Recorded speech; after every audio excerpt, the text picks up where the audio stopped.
When you first open the app, whether you are on the desktop version of it, whether you're on a mobile data terminal, a laptop version, or whether you're on the application on your Android or your Apple device, this is what you're going to see. Now, one of the things that we worked extremely hard to develop was to make sure that it was functional, but that it was also simple. The last thing you want is a first responder arriving on the scene, opening an app that he may or may not, or they may have used recently. They may have trained on it 6 months to a year ago, maybe longer, and then having to figure it out. So as you can see, when you first open up AskRail, it's got two simple things. It's got an inner screen where you're going to type in the data that you want to pull from a specific rail car, and we're going to use the reporting mark. First responders refer to it sometimes as a VIN, but in the railroads, you're going to enter the reporting mark for a particular car. So what I'm going to do is I'm going to start out right from the get-go. We have a consist preloaded into the system that is not an active train, but when I run things today and demo these items to you, this is pulling data straight out of RailLink like it is an active train. So don't think that this is some demo that we have set up that makes things work quicker. This is actually pulling this particular car. So the first thing you're going to see is you're going to see our tank car, RAIX 1102. So all I have to do is type in RAIX 1102 and a simple enter. Within a few seconds, you immediately can see some very critical data. The big red placard across the top that says hazardous. All right, that gets your attention.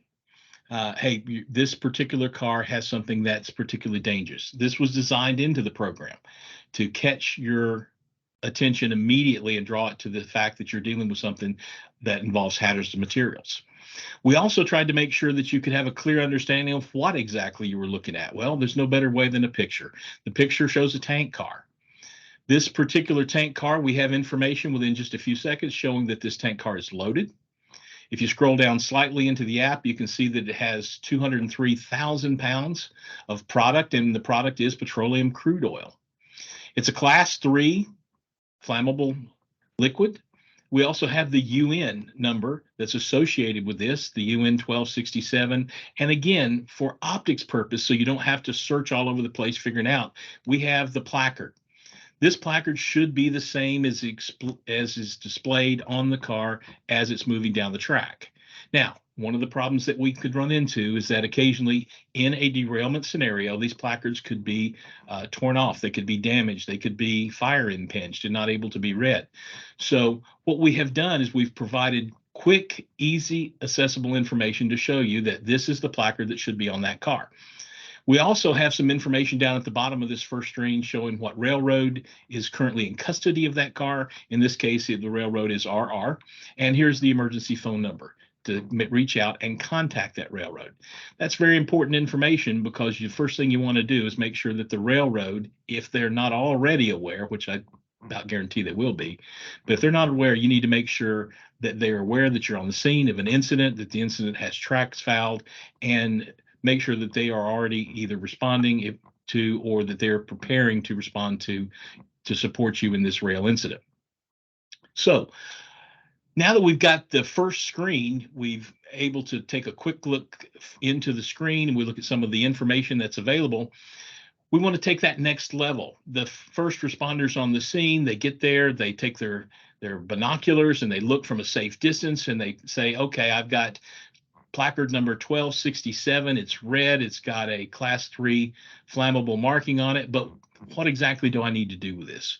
A simple click immediately takes you to a couple of options. One of the options that we chose to use in AskRail is we chose to standardize to the emergency response information that is created by PHMSA and published by the National Library of Medicine by utilizing the Emergency Response Guidebook. That orange book, the ERG guide pages, is the standard that first responders use throughout North America. So we want to make sure that the information we're relaying is based not only on the standard, but that they can pull it up without having to go to another book or another website or another app. So You click on the placard, it brings up this, and you simply click on the guide page. For this particular product, the guide page is number 128. If you opened up the Orange Book today, the ERG, you would see guide page 128. This is an exact duplicate of the information that we received every 4 years from the National Library of Medicine. There's a lot of information in here. It tells you that this is a highly flammable product. It tells you that there's some health precautions related to it. Now, this is my favorite, call 911. Well, they are 911, hopefully, so they can skip that option. But it also tells them positive SCBA, positive pressure, firefighting gear, what is the size of the fire, what chemical, what foams work effectively. All this information immediately within seconds is available to that first responder so they can start their defensive operations. Now, one of the other things that we've done is we've also realized that when you get on that scene and you have an incident, you want to also know, what area should I be protecting? What's my isolation zone?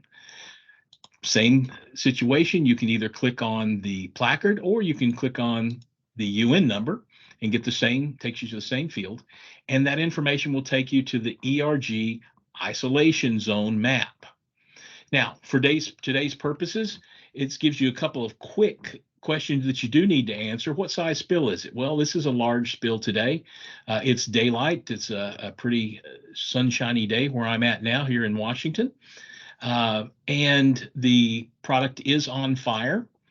And since we are in the United States, we're going to use the empirical information. All right. So what I've done is I've answered 4 very simple questions, the same questions that are available through the ERG, but all I have to do is hit calculate isolation zone. It tells me that I need to isolate a full circle around this at least 0.5 miles. Now, visually, that's great. 0.5 miles, now I can calculate it, but we took that next level and we said, okay, let's look at it. Well, you can clearly see where I'm sitting now. This is the AAR headquarters. We're right here in near the railroad tracks. This will let me zoom in even closer. I can get technical information. Federal Center Southwest is right here. I've got the tracks running right by our office here, and it shows me the exact area that we need to start working on evacuation for this particular product. Now, one of the things that I was asked is, hey, you're sitting at the office, or we've got the command center, but the incident's actually not there. It's down here near the other end and away from your office, because we obviously don't want to set the command center up. Well, one of the things you can simply do is locate exactly where the crossing, where the location of the incident is. I can simply go here, click on it, and now you can see that my center of the incident is now exactly located where the incident occurs, and it moves my isolation map. It gives me a couple of different views. I can look either at the street view, I can look at other overlays. You can even program additional information in there, GIS data into this. Generally speaking, though, this is the information that you're going to want to see. This is where the incident is. This is the isolation zone. Now, it's very easy within the first couple of minutes for you to see how effective this tool is. We've queried one car. We've been able to pull that car up. We know it's a tank car. We know the product. We know its flammable nature of this particular product. We also know the emergency response information that needs to be transmitted for that initial response. Now, let me clarify this. That initial response is that golden hour, that first 30 minutes to an hour where you get on the scene, you're developing your plan, your technical specialists are arriving, your hazmat technicians are arriving before they go offensive and start trying to mitigate the situation. You want to make sure that the situation is contained. So that's the initial purpose of this. We set up the AskRail application to provide you with that initial piece of information. But the good news is you can take it to the next level, because one of the things that we found in recent incidents is that several of the hazardous chemical tank cars, they were actually involved in a fire. We couldn't get the reporting marks off of those. So what we've done is with AskRail, we've added the option. If you look up in the top corner up here, it says view train. By simply clicking on that information, I've now downloaded the entire consist of that train. I can see first off that the engine's loco number 1111. I can click on that. It has 5,100 gallons of diesel fuel in it. It is a locomotive, DC type. A lot of good information starting from that lead locomotive, and then it continues through the entire train. Now, this is a small consist. There's only 14 cars in this train, so a lot easier to manage. But let's say it's 100 cars, and the middle section of that train is the one that's actually involved in the derailment.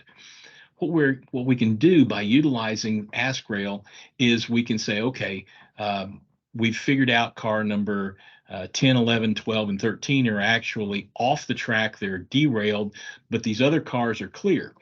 But what we want to do is we want to be able to identify those cars, and we want to look for potential interactions between the chemicals.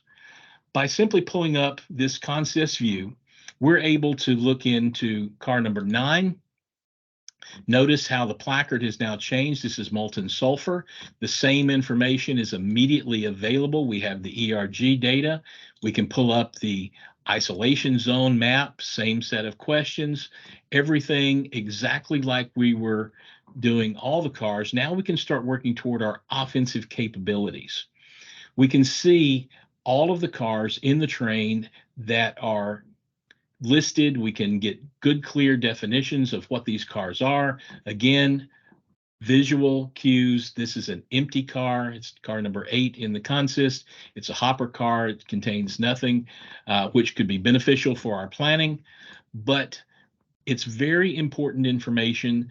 This information that within just the last 10 minutes since I've started the presentation, you now have all the information that you need to begin your offensive and begin moving into your defensive strategies. Now, one of the other things that we did is we realized that AskRail has all this ability and all this power to be able to transmit this data. But one of the things that we wanted to do is we wanted to make sure that you could get in touch with the other elements that may be responding. So if you look up here on the left-hand side, you can find the railroad contact information. You can get in touch with other railroads. If I click on, let's say even a short line, I click on this information, I can actually initiate a call from Teams and call them directly from this site. And we don't want to do that today, but I can pull this information down. I can reach out, make these contacts. Some of the other information that's available, let's say that we're just using this for a planning app. This is great for emergency response, but it's also an excellent tool for planning. We give you the list of the hazardous materials, the hazardous materials that are listed under specifically under 49 CFR and the 172-101 table. We have those chemicals listed not only by alphabetical order, but we also have the UN number that corresponds to them. And again, simple click on the particular chemical, and you can get the same information from the ERG, or you can get the isolation zone. We also have the ability to look at the top 125 chemicals that are hauled by rail. For planning purposes, this is an extremely valuable tool because it lets our first responders out in the field use this for training, and they can subsequently look through the top 125 chemicals most likely hauled by rail, and they can work their training scenarios around these particular chemicals. Some of the other information that we do transmit the ERG guide pages. Those ERG guide pages are the exact pages, as I mentioned earlier, that are in the orange ERG book. You can simply click on it and you can bring up those individual pages. I was asked recently if AskRail would work for other industries. Well, it actually can, because this information is universal. Whether you had a highway incident, rail incident, or other, the ERG information is still available and still usable at the scene. Now, obviously, the consist and train data that won't apply, but a lot of the information contained in AskRail is immediately available for other organizations to use or for you to use in training operations. We have the ERG contact page listed in here. The ERG contacts gives you contacts throughout North America, Mexico, Brazil, Canada. And we also have just enough hazmat information in here. So let's say that we are at a command center, we're at a dispatcher, and a non-hazmat dispatcher is trying to assist in a field operation. They can pull up some easy reference information from the placard reference tab, and they can quickly say, hey, I'm on the scene. I see this placard on it. All I know for sure is that it's an orange placard. And can you tell me anything about that placard before we get close? The dispatcher could simply pull up this page, click on it, and again, take you directly to the ERG data that is specifically designed for the orange placard, which would be explosives. And we have that information for all of the current hazmat placarding. So within the last 15 minutes, I was able to take you through a lot of great information. We're able to take you through the practical application of AskRail, the training applications of AskRail, but also we've taken you through some of the tools that are contained inside of this application.